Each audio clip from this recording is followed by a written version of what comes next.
बिस्मिल्लाहिर्रहमानिर्रहीम। अस्सलाम वालेकुम नाज़रीन। एक्नी फ़ेस मास्क ईद के लिए स्पेशल फ़ेस मास्क आपको बताने जा रही हूँ, क्योंकि पार्लर्स लॉकडाउन की वजह से बंद हैं और आपका फ़ेस जो है बिल्कुल डल होता जा रहा है। फ़ेस की स्किन जो है एक्नी से भरती जा रही है, एक्नी दानों के निशानात पड़ते जा रहे हैं, एक्नी ऑयल बनता जा रहा है। तो आप अपनी एक्नी को इस फ्रूट की मदद से ख़त्म कर सकते हैं, चेहरे को ग्लोइंग बना सकते हैं, नेचुरली ग्लोइंग बना सकते हैं और आपके चेहरे पर से वाइट हेड्स ब्लैक हेड्स का भी खात्मा हो जाएगा। चेहरा नीट एंड क्लीन हो जाएगा। ईद के दिन आपकी रंगत जो है निखरी निखरी रहेगी। बेहतरीन रिजल्ट्स पाने के लिए आप हफ्ते में 2 से 3 दिन भी इसका इस्तेमाल कर सकते हैं। अगर आप चाहें तो डेली भी इसका इस्तेमाल कर सकते हैं। अगर आपकी स्किन बहुत ज़्यादा रफ़ और डल हो चुकी है तो आप इसका डेली इस्तेमाल कर लें। तकरीबन 1 हफ्ते तक इसका मुसलसल इस्तेमाल करें और उसके बाद आप हफ्ते में 2 से 3 दिन इसका इस्तेमाल कर लेंगे। आपने करना ये है कि एक बनाना लेना है, एक केला लेना है जो नरम हो और उसको आपने एक प्याली में फ़ोर्क की मदद से मैश कर लेना है, ऐसे ही जैसे कि आपको वीडियो में दिखाया जा रहा है। अच्छे से मैश कर लेने के बाद हम इसमें आधा लीमू का रस ऐड कर लेंगे और 2 चुटकी बेकिंग सोडा। ये हमारी एक्नी को कंट्रोल करता है। हमारे एक्नी जो स्पॉट्स होते हैं, डार्क स्पॉट्स होते हैं, उनको ये रिमूव करता है। चेहरे को नेचुरली ग्लोइंग भी बनाता है। ईद के लिए स्पेशल वाइटनिंग मास्क है। आप ज़रूर इसको एक बार ट्राई कीजिएगा, इंशाल्लाह आपको बहुत अच्छे रिजल्ट्स मिलेंगे। केले को हमने अच्छे से मैश कर लेना है और उसके बाद हमने वो 2 चीज़ें ऐड कर लेनी है, नींबू का रस और बेकिंग सोडा।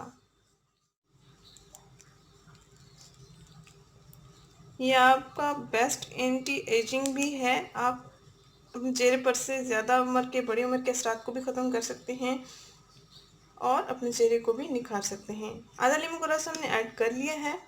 अब हम इसमें 2 चुटकी तकरीबन बेकिंग सोडा ऐड करेंगे। खाने वाला सोडा जो अमूमन खानों में इस्तेमाल होता है वही आपने ऐड करना है।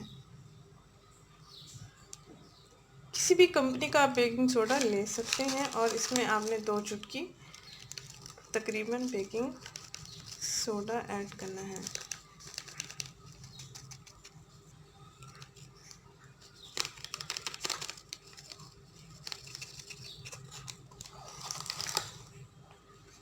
इतनी सी मिकदार में आपने बेकिंग सोडा इसमें ऐड करना है। ये बेहतरीन वाइटनिंग क्रीम बन जाएगी। अगर आप गर्मियों में ब्यूटी वाइटनिंग क्रीम का इस्तेमाल करेंगे तो आपकी स्किन पर ज़्यादा एक्नी बनना शुरू हो जाएगा और एक्नी ऑयल बनना शुरू हो जाएगा। तो आप मेकअप का भी इस्तेमाल नहीं कर सकेंगे और ना ही कोई भी क्रीम आप इस्तेमाल कर सकेंगे जो डे में आप इस्तेमाल करते हैं। तो ब्यूटी क्रीम्स का इस्तेमाल आप गर्मियों में तर्क कर दिया करें, क्योंकि ये स्किन को ज़्यादा डैमेज करता है। अच्छा सा मिक्सचर हमने तैयार कर लेना है। ये क्रीमी फॉर्म में तैयार हो जाएगा और उसके बाद हम इसको उंगली की मदद से, हाथ की मदद से या ब्रश की मदद से फेस पर अप्लाई करेंगे। फिर हमारा तैयार हो चुका है। अब आप इसको अप्लाई कर सकते हैं स्किन पर। ऐसे ही आपने इसको तैयार करना है और फिर आपने इसको इस्तेमाल करना है। तकरीबन 15 मिनट के लिए आप स्किन पर इसको लगा रहने देंगे। बेहतरीन स्किन के लिए ये मास्क है। आजकल एक्ने का ज़्यादा मसला चल रहा है, तो एक्ने स्किन के लिए ये बेहतरीन मास्क है और एंटी एजिंग भी है।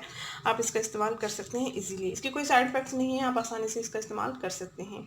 अगर ये वीडियो आपको पसंद आई है तो इसको लाइक करें, चैनल को जरूर सब्सक्राइब करें, इस वीडियो को जरूर शेयर करें। शुक्रिया। अल्लाह हाफ़िज़।